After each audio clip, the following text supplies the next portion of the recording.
What's up, everybody? My name's Rob Simmons, and I'm back with another Mr. Nightmare reaction. This one is called 5 Nightmare-Inducing Sleep Paralysis Horror Stories. He's getting really creative with his titles. And plus, we've never had a video that's sleep paralysis themed, so I think this one's going to be creepy. And this is actually Mr. Nightmare's third upload this week, so he's on a roll. Maybe we'll get even more, but for the meantime, let's see what this one has in store. 3, 2, 1.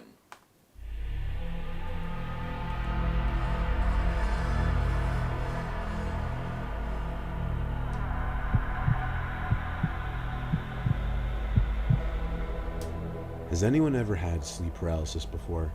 I tell you, it's one of the strangest, most fascinating, yet horrifying things that you could experience. It's the feeling of being unable to move upon awakening. Your senses and awareness are intact, but you still feel as though you're in this half-asleep, half-awake state.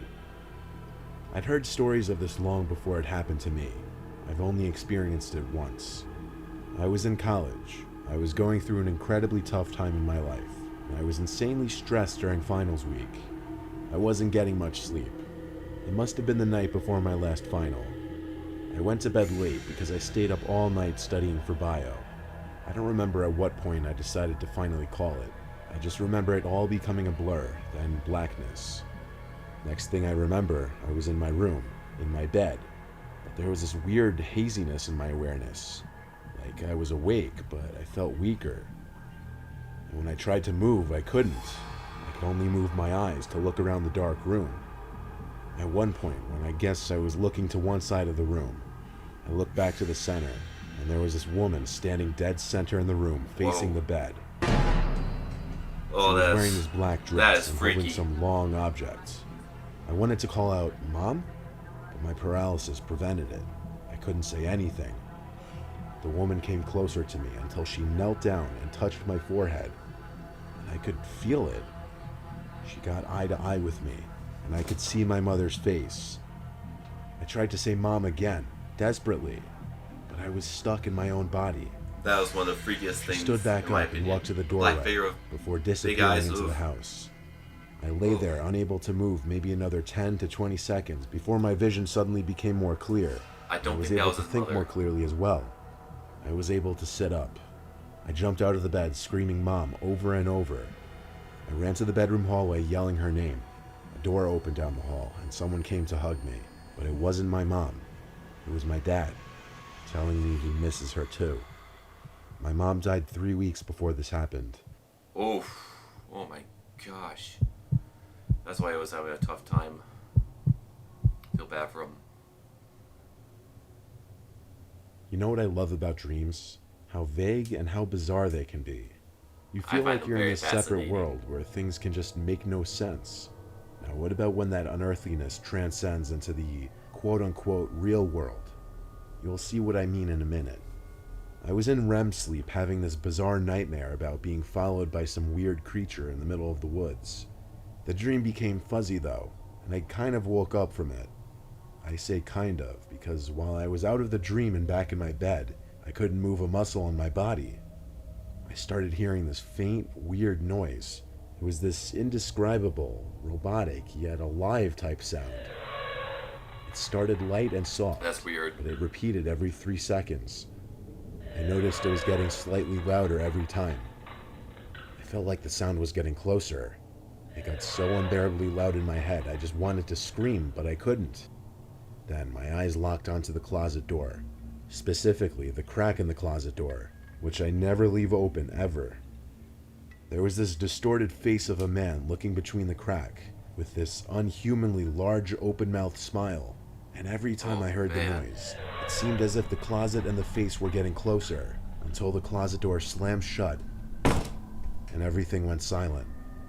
I regained control of my body shortly after that, and the first thing I did, even though I was 24 years old, was run to my parents' room to get my dad to check the closet with me. There was nothing in the closet though, or the rest of my room. My dad seemed pretty confident that what I just experienced was sleep paralysis, and that he had experienced it once as well. Didn't make me feel any less disturbed about what I just went through. Yeah, one of those things where There's blurred lines between dream and reality. Many years ago, I had a sleep paralysis experience. I knew there was a thing in my closet, something really evil, but I also knew I was dreaming and I should face my fear. I tried not to look directly at the closet door, but if I moved my eyes, my head would turn away. No matter how hard I tried, I couldn't look directly at it. Then I woke up in a cold sweat. At first I felt really relieved that it was over, but very shortly I realized it wasn't a dream, and there was really something in the closet. I was laying on my back and couldn't move. What's in there? And I didn't really hear it, but I could kind of feel the sickening laughter wash over me in waves, emanating from the closet. All of a sudden the thing throws a human head at me and it lands on my chest face up. Oof. It was this girl I knew in high school. Up to this point I was kind of holding it together, terrified but not panicked. Well, I lose it now. I can't even scream. All I could do is make these grunting sounds and moaning noises. I'm wriggling and straining, trying to rock from side to side to get it off me, but I can't move. This seemed to last maybe another minute or two, and then I really woke up. It was so traumatic that for weeks I would be scared when I woke up that I wasn't actually awake and something horrible could happen at any second. It still makes my skin crawl when I think about that laugh. The thing is, I never heard of sleep paralysis or night terrors at that point in my life. I thought I was losing my mind. Well, that takes it to a whole other level, not knowing what it is.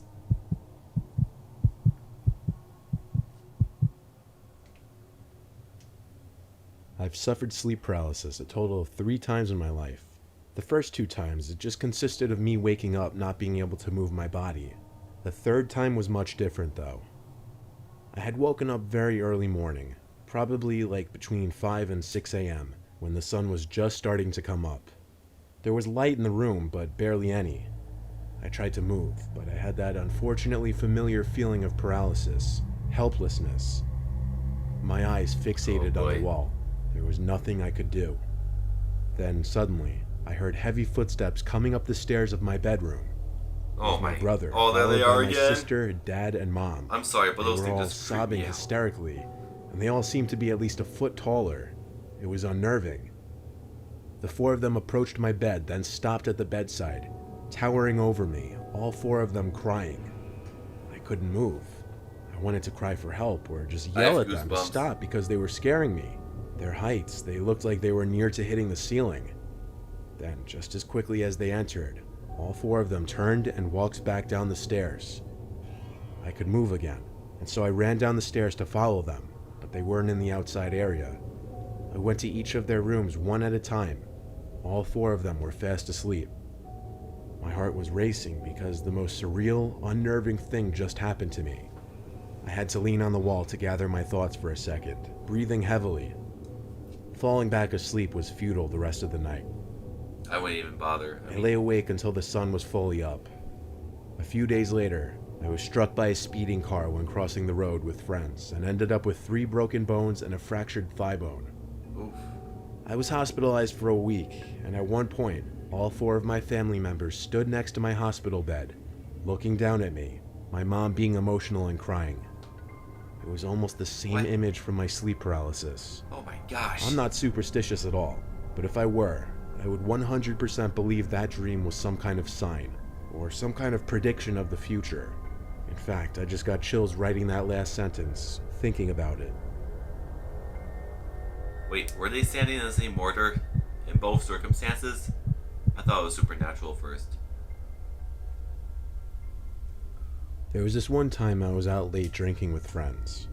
It was some point in the summer of 2016. We were kind of just walking around town and then around the neighborhood when one of my friends spotted someone hiding in a bush. He pointed and said, "Look," and we all walked a little closer to get a better look. We could see what he was talking about, but just barely. It was bizarre, like someone hiding in this bush in front of this house. When we got too close, apparently, this weird, off-putting sound started coming from the bush. So we all screamed and laughed and ran away. We screamed because it was scary, but laughed because at the same time it was bizarrely funny. Screaming and laughing And there were a lot at the of same us, so...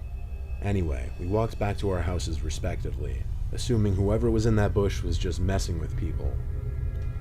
I fell asleep pretty easily that night since I was drunk, but next thing I remember was waking up to the near pitch blackness of my room. I couldn't look at the clock to see what time it was because I literally couldn't move. I was in a sleep paralysis state. I looked around the room with my eyes only and started to hear a familiar noise. That The same we heard noise. coming from that bush. Then I looked straight in front of me at the foot of my bed, and what I saw was pure nightmare fuel. It was what appeared to be this floating, grotesque, horrific head of a demonic ghost-like thing. As it got closer to me, I realized it wasn't floating. Oh my god. There was a body, but its body blended in with the blackness of the room. Its mouth hung open, and it just Oh my kept god, making that this is just familiar scary. noise from the bush. It got mere inches from my face before it suddenly just faded away, and I was able to let out a scream and move my body. I sat in my bed, panting and heart racing. I flicked on the lamp and checked around my bed, but that demonic thing was gone. What I just experienced seemed so real, like I was awake for it. It wasn't a dream. I told my parents about it the next day, and they agreed with me that it was sleep paralysis, though they had never heard of anyone seeing freaky shit like that before. Oh, please, that image again. Oh. There's 10 seconds left in the video, and I gotta stop, even though it's for end screens. Oh, my god. Oh, that last story at the end, I don't think I've ever had a jump scare like that during a Mr. Nightmare video before, or during a reaction to a horror story video.